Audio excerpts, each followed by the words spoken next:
Il y a de nombreuses années, David O. McKay a raconté une belle expérience qu'il a vécue alors qu'il naviguait vers les Samoa. Après s'être endormi, il a eu la vision de quelque chose de sublime. Il dit « J'ai vu au loin une belle ville toute blanche. Il y avait en abondance des arbres aux fruits délicieux et des fleurs parfaitement épanouies. Un grand nombre de gens approchaient de la ville. Chacun portait une robe blanche fluide. Mon attention a tout de suite été attirée par leurs dirigeants. Je ne pouvais le voir que de profil, mais j'ai tout de suite reconnu mon Sauveur.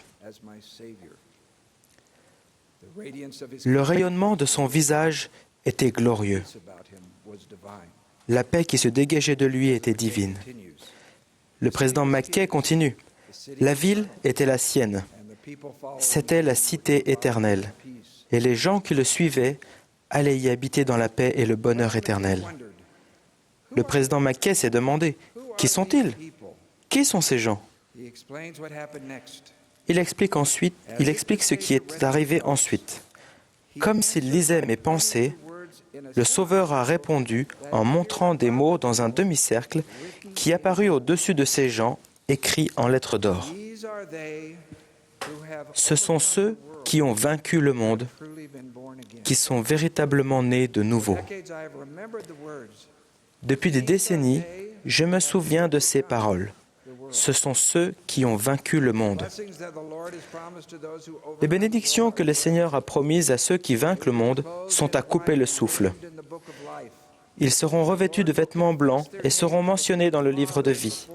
Le Seigneur confessera leur nom devant le Père et devant ses anges.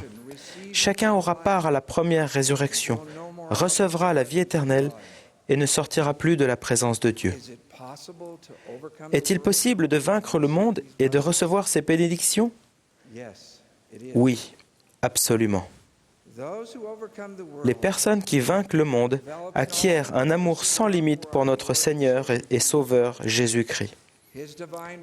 Sa naissance divine, sa vie parfaite et son expiation infinie à Gethsémané et au Golgotha ont assuré la résurrection de chacun d'entre nous. Par notre repentir sincère, lui seul est en mesure de nous purifier de nos péchés, nous permettant ainsi de retourner dans la présence de Dieu. Pour nous, nous l'aimons parce qu'il nous a aimés le premier. Jésus a dit, « Prenez courage, j'ai vaincu le monde. » Ensuite, il a ajouté, « Je veux que vous vainquiez le monde. » La victoire sur le monde n'est pas un moment déterminant dans une vie, mais une vie de moments qui détermine une éternité. Cela peut commencer enfant, quand on apprend à prier et qu'on chante avec recueillement « Jésus-Christ est mon modèle ». Cela continue lorsqu'on étudie la vie du Sauveur dans le Nouveau Testament et médite sur le pouvoir de son expiation dans le livre de Mormon. En priant, en se repentant, en suivant le Sauveur et en recevant sa grâce, nous arrivons à mieux comprendre pourquoi nous sommes ici et qui nous devons devenir. Alma le décrit de cette manière. Un grand changement se produit dans leur cœur et ils s'humilient et ils placent leur confiance dans le Dieu vrai et vivant. Et ils sont fidèles jusqu'à la fin. Les personnes qui vainquent le monde savent qu'elles devront rendre des comptes à leur Père céleste. Changer et nous repentir sincèrement ne nous restreint plus mais nous libère, quand nos péchés cramoisis deviennent blancs comme la neige. Les gens du monde trouvent difficile d'avoir des responsabilités envers Dieu, comme un enfant qui fait la fête chez ses parents en leur absence, se complaisant dans leur affût, refusant de penser aux conséquences lorsque ceux-ci rentreront 24 heures plus tard. Le monde s'intéresse davantage à la satisfaction de l'homme naturel qu'à son assujettissement. La victoire sur le monde n'est pas une invasion générale, mais une bataille intime et personnelle, exigeant un combat rapproché avec nos ennemis intérieurs. Vaincre le monde signifie chérir le plus grand commandement. Tu aimeras le Seigneur, ton Dieu, de tout ton cœur, de toute ton âme, de toute ta pensée et de toute ta force. L'auteur chrétien C.S. Lewis l'a décrit ainsi. Le Christ dit « Donne-moi tout. Je ne veux pas autant de ton temps, ni autant de ton argent, ni autant de ton travail. Je te veux toi. » Vaincre le monde, c'est tenir les promesses que nous avons faites à Dieu, nos alliances de baptême et du temple, et notre serment de fidélité à notre conjoint éternel. La victoire sur le monde nous conduit humblement à la table de Sainte Seine chaque semaine, demandant pardon et promettant de nous souvenir toujours de lui et de garder ses commandements, afin d'avoir toujours son esprit avec nous. Notre amour pour le jour du sabbat ne s'achève pas lorsque les portes de l'Église se referment derrière nous, mais au contraire, il ouvre la porte à une belle journée de repos, d'études, de prière, d'égard envers des membres de la famille et d'autres qui ont besoin de notre attention. Au lieu de pousser un soupir de soulagement lorsque les réunions sont terminées et d'espérer trouver rapidement un poste de télévision pour ne pas rater le début d'un match de football, nos pensées restent tournées vers le Sauveur et son saint jour. Le monde est sans cesse attiré par un déluge de voix séduisantes. Vaincre le monde, c'est faire confiance à la seule voix qui avertit, réconforte, éclaire et apaise, pas comme le monde donne. Vaincre le monde signifie se tourner vers l'extérieur et se souvenir du second commandement. Le plus grand parmi vous sera votre serviteur. Le bonheur de notre conjoint est plus important que notre propre satisfaction.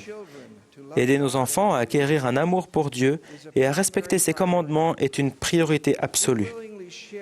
Nous partageons de bon cœur nos bénédictions matérielles par la dîme, les offrandes de jeûne et la générosité envers les nécessiteux.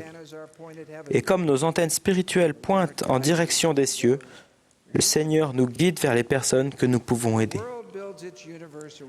Le monde bâtit son univers autour de lui-même, proclamant avec orgueil « Regardez-moi comparé à mon voisin.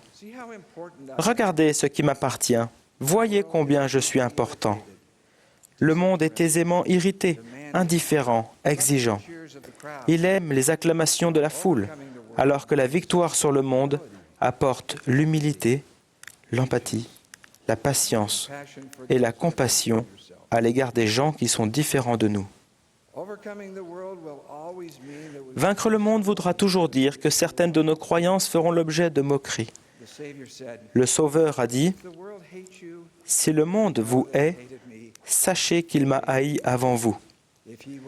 Si vous étiez du monde, le monde aimerait ce qui est à lui. »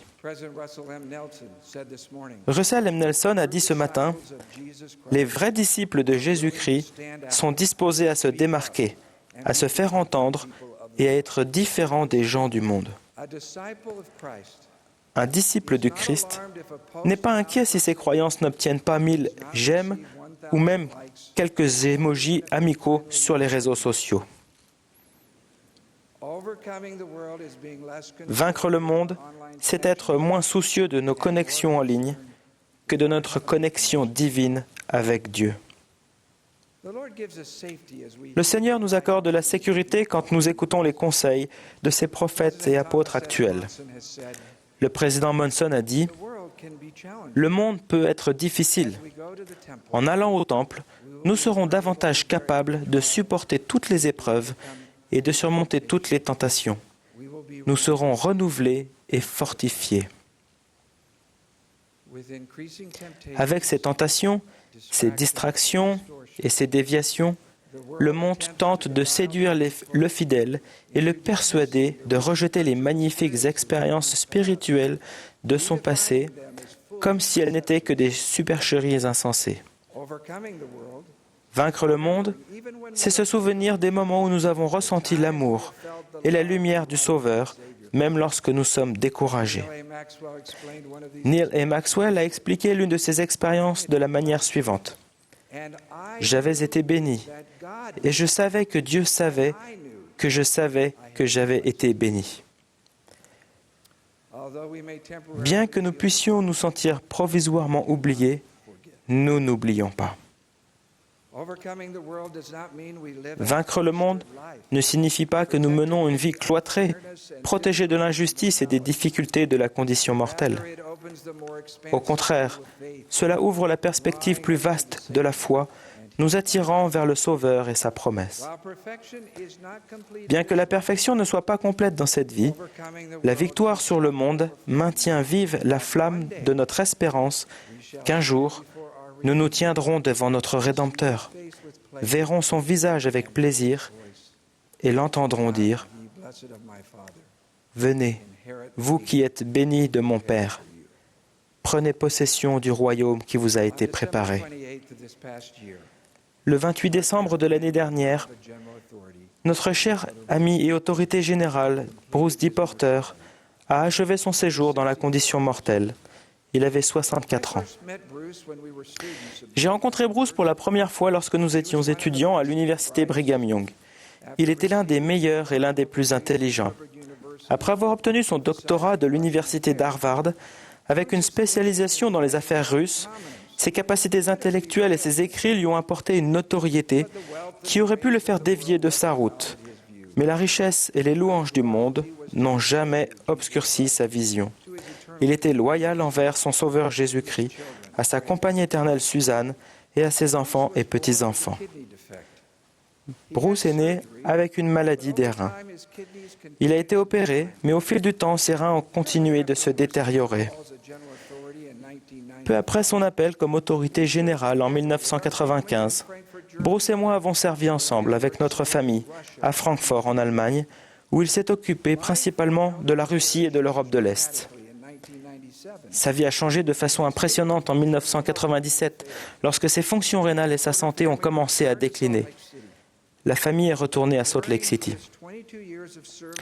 Pendant ces 22 années de service parmi les 70, Bruce a été hospitalisé de nombreuses fois et a subi 10 interventions chirurgicales.